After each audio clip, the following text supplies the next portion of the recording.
everyone.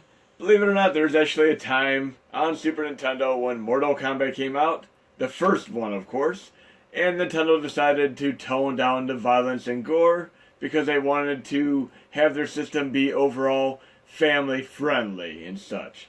But as a result, Sega kind of won by a landslide on sales for selling the system as well as the first Mortal Kombat because they didn't do that. They had the violence intact just like the arcade version. But eventually Nintendo learned their lesson and they started having more and more violent games on their systems, from Manhunt to Mad World, which I am playing right now. Mad World is insane. It is absolutely insanely violent. You're going to see it in a moment here. Welcome to Horse Stravaganza Part 5.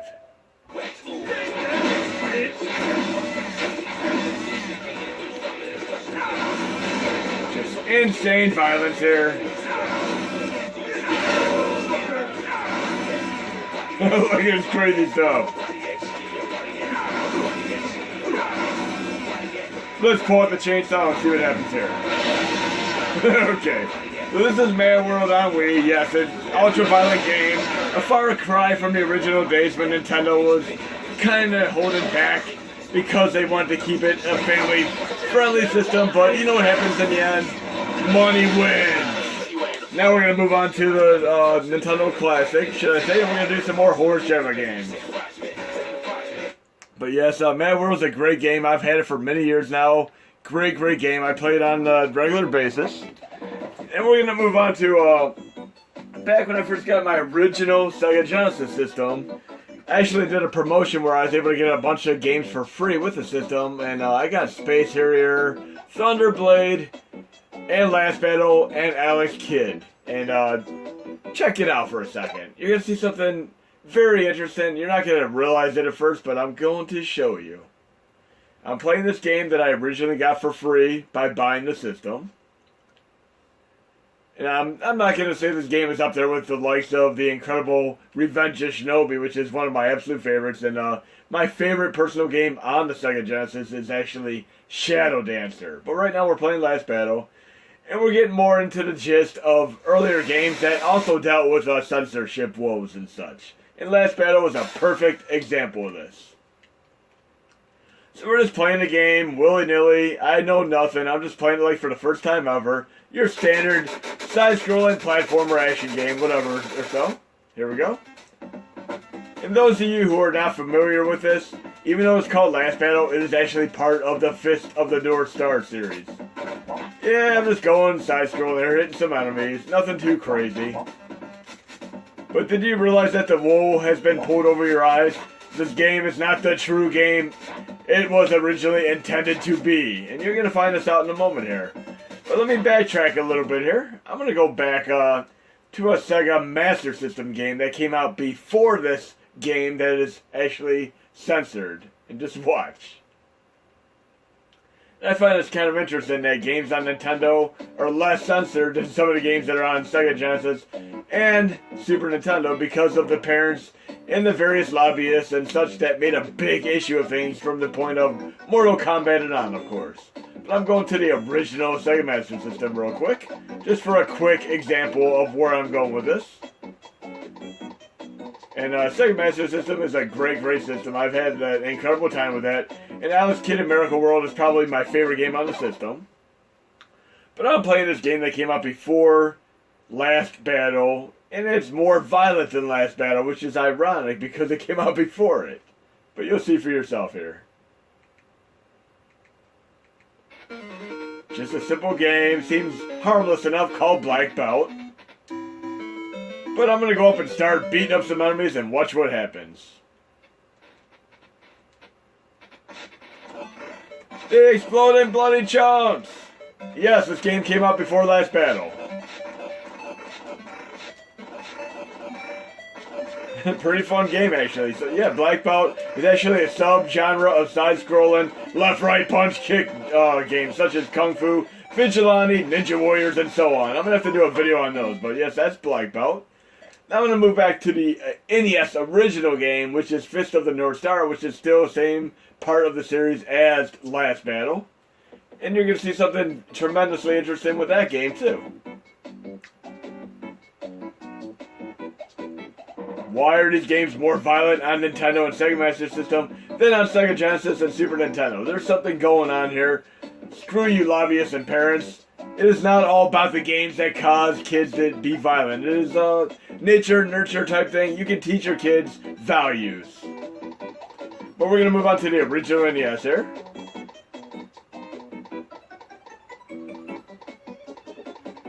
And we're going to do Fist of the North Star here. Another seemingly harmless game here, but let's see what happens when I start attacking enemies.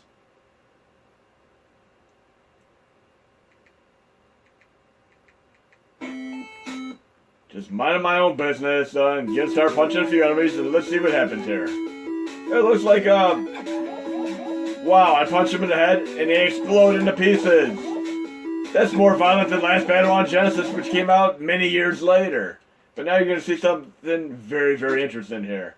I'm going to load the Japanese version of Last Battle and just watch what happens. Yes, there are many, many Fist of the North Star games, including a pretty cool anime series. But Fist of the North Star on PS1 is pretty cool as well. But one of my favorite ones is the Japanese version of Last Battle, and I'm going to show you right now. Let's go to Mega Drive here. And luckily, Nintendo and Sega kind of got better after time, and we had more games like Splatterhouse 2, Splatterhouse 3, and so on. But here's the American version of Last Battle, and right here is the Japanese version of Last Battle, Hokuto no Kenshin Seikamatsu Kyushishi Densetsu, and I flubbed that miserably. But let's load this game, and it is the Japanese version, uncensored. And way, way better. They should have packaged this with my original deal, and I would have had more fun playing the game. Because it is incredibly cool with the uncensored blood popping about. Just watch what happens. And this makes me think, how many other games have they censored on these various systems that you can play the Japanese versions of and get the true, originally intended experience. But watch what happens. I'm just going to go up and kick an enemy. Wow, look at that. They fly into the air and splatter against the walls. Let me punch one, see what happens. Wow, so much better with all the blood and gore. It's a conundrum. NES had more violence than Last Battle on the American version of Genesis. Ridiculous. But I'm glad that we now have games as they are and violence is intact. They don't really do the censorship to the degree they used to anymore. We get our violence, because even God of War and Devil May Cry have them nowadays. Ninja Gaiden has it. So yes, there was a point when they kind of censored many, many games, and many of you might not even have realized it. But now we're going to move on to some of my favorite Horror Stravaganza games for Part 5. We're going to move on to another great Sega Genesis game, which is also not censored. But I'm going to play the Nintendo version of it first so you can see the differential between the two. A great, great game called Immortal. Absolutely love this game, especially the Sega Genesis version. But we're going to load the NES version first. It is simply called Immortal by Will Harvey. And when you play this version, then play the Sega Genesis version, you can see every reason why you need to have a Sega Genesis. And many people kind of decided to have a Sega Genesis or a Super Nintendo, but I made the personal decision to have both, because for every single game that you have on Sega Genesis, there's also a game that is equally as good on the Super Nintendo, and vice versa. But here we go, we're starting out here, pretty standard here. Let's see what happens when I go left here. It might be a good idea to move. Maybe I don't want to move, let's see what happens. Wow, nothing too crazy there, kind of tame. But now I'm going to load the Sega Genesis version. And again, for every game you can think of on Sega Genesis, there's an equal game on Super Nintendo. I mean, personally, I love all the Phantasy Star role-playing games, and I love all the Final Fantasy role-playing games. I played Phantasy Star 1 through 4 on Sega Master System and Sega Genesis, and I played all of the Final Fantasy games. I mean, I love them all equally. I could go back to them anytime. And of course, I'm a big fan of Phantasy Star Online V2 and 1, and of course even V3, which, episode 3, which was on the GameCube. Kind of a rare game now. But yes, Phantasy Star Online V1 and V2, I love those. Even though they're not true RPGs, they're more of like MMORPG online actioner games. But here I'm going to load the Mega Drive version of Immortal here before we get detracted too much. And this is a whole new ball game, uncensored. You get all the violence intact. Absolutely incredible. And I got many more games to show today. But yes, this is a great one. Now I had Pit Fighter, I had this game, I had Joe Montana Sports Talk Football. Friends would come over and we'd enjoy all these, but yes, we all got a kick out of playing Pit Fighter and Immortal. Road Rash, I mean, the list goes on. There's so many incredible games. We had Rock and Roll Racing on Super Nintendo, but we had Road Rash on Sega Genesis. I'm going to go to that same area where it told me I might not want to step on the platform, but let's see what happens. And there's actually a DOS version of this, which is even better than the Genesis version. But this is the best console version you can play. It might be a good idea to move. I don't want to move. Blood. Then watch what happens when I go to the next section here.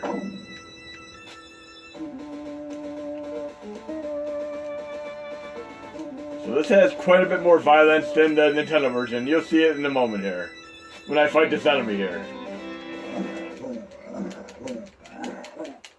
Watch what happens when I defeat him.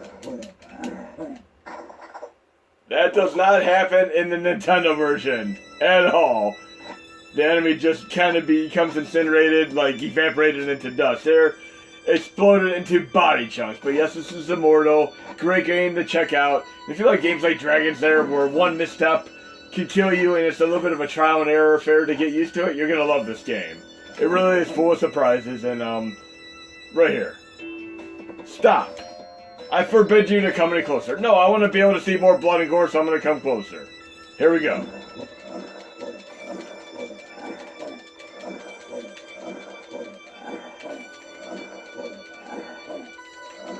Blood and gore, here we come. Yes! Fatality.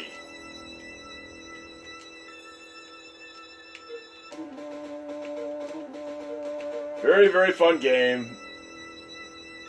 Let's see what we have next. What other insurmountable challenger odds do we have here? Right here we have traps everywhere. Am I going to be able to get through here? Apparently not. So yes, it is a very much a trial and error affair.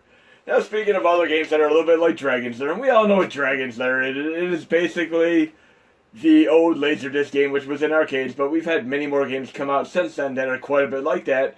And there's a game that came out on the Mega Drive as well as PC and even on Sega CD. I mean, it's even been re-released on 3DS and of course even PS4 and Xbox One at this point. I'm going to play the Super Nintendo version of it right now for a brief moment here. And I've always been a tremendous fan of games like this, where any misstep could be the end of your game. And I'm going to load it right now. It's called Out of This World, also known as Heart of the Alien and such.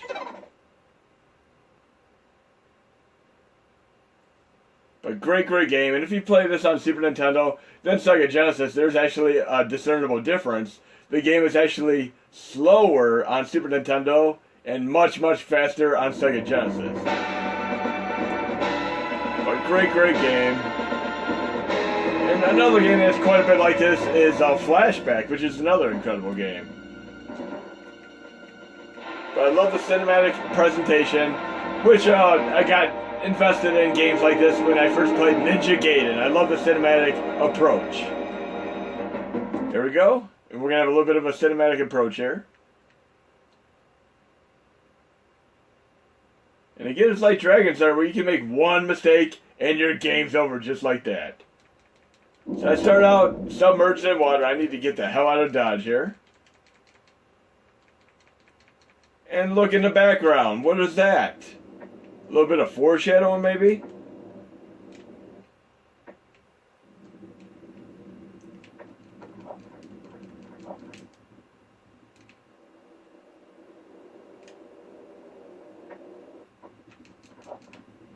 Very, very interesting game. I've always been a big fan of this, and I love that you can get it on Sega CD along with the sequel as well.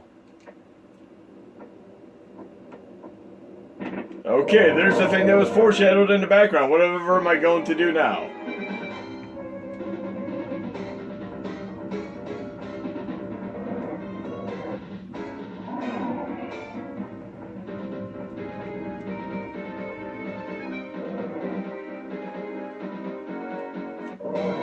And I failed. Yes, it is a trial and error affair where you make a mistake and you try it again. But it was an incredibly fun game.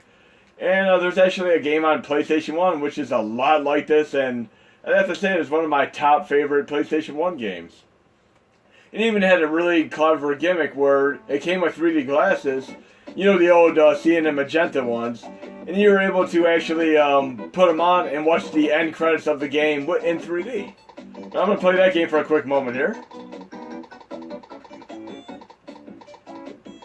It's called Heart of Darkness. This has always been one of my favorite PlayStation 1 games. And if you like Out of This World, this game is incredible. True underrated gem of a game, and not as well known as Out of This World, obviously. But a great game, definitely worth checking out. It's actually a 2-disc game. And there's games on 360 and Xbox One that are quite a bit like this, called Max and the Magic Crayon. It is a lot like this. But a place like Out of This World where you can make one mistake and have to do it over again, you kind of progress a little bit incrementally at a time and learn in the process. But it is a truly amazing experience. And even like the original Dragon Slayer, you can spend 8 hours trying to beat it, and then once you master the game, you can beat it in probably like 11 minutes flat. Out of This World is no different. You can master it after beating it in about 8 hours, then you can probably beat the whole game in about 20-30 minutes once you know what you're doing. But I've beaten this game many, many times over the years. I mean, look at it. The presentation is incredible here. I'm kind of going a little bit left to right here and seeing what I have. I mean, look at the awesome use of shadows in the background. Very foreboding shadows. Great game to play at night with all the lights out and the sound system up.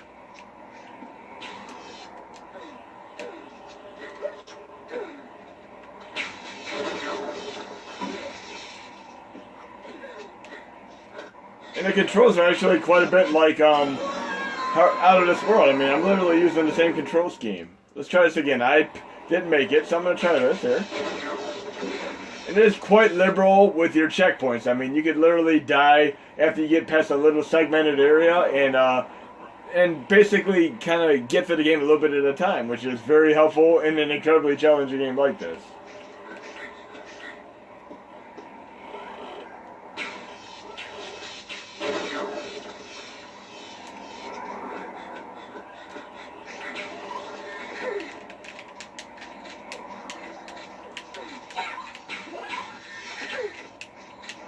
And I'm doing that shaking motion where I have to get enemies off of me.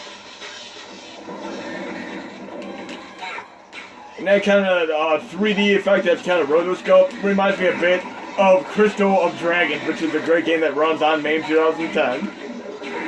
But it has very, very similar rotoscope type graphics, which are incredibly awesome.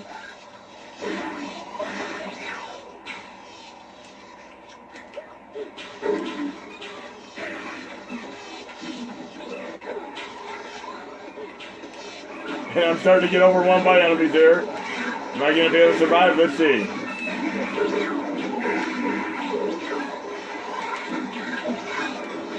At least I have a Ghostbuster style weapon to a degree here. Don't cross the stream. Speaking of Ghostbusters, yet another great horror themed game, especially the Sega Genesis version. Because many people do not realize this, the arcade version is actually not a Ghostbusters game. They kind of just rethemed it due to the movie being released to get more money and draw and such. Even though it is a pretty cool game nonetheless.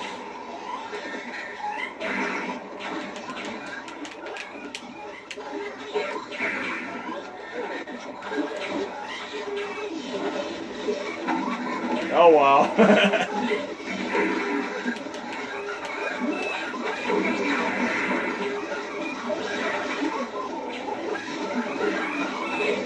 Definitely an experience of a game. I still love this game just as much as the first day I ever played it.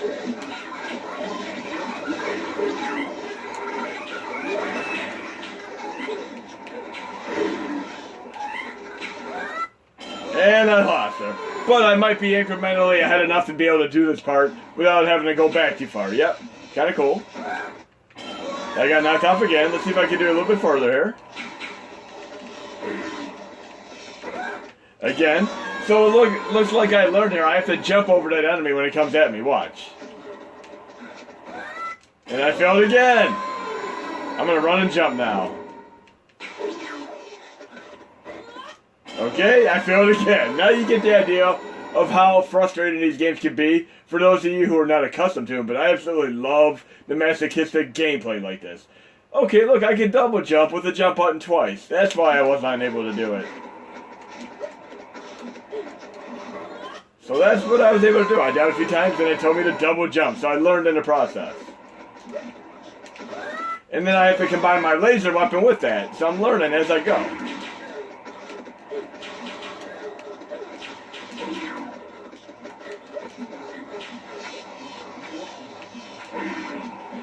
There we go.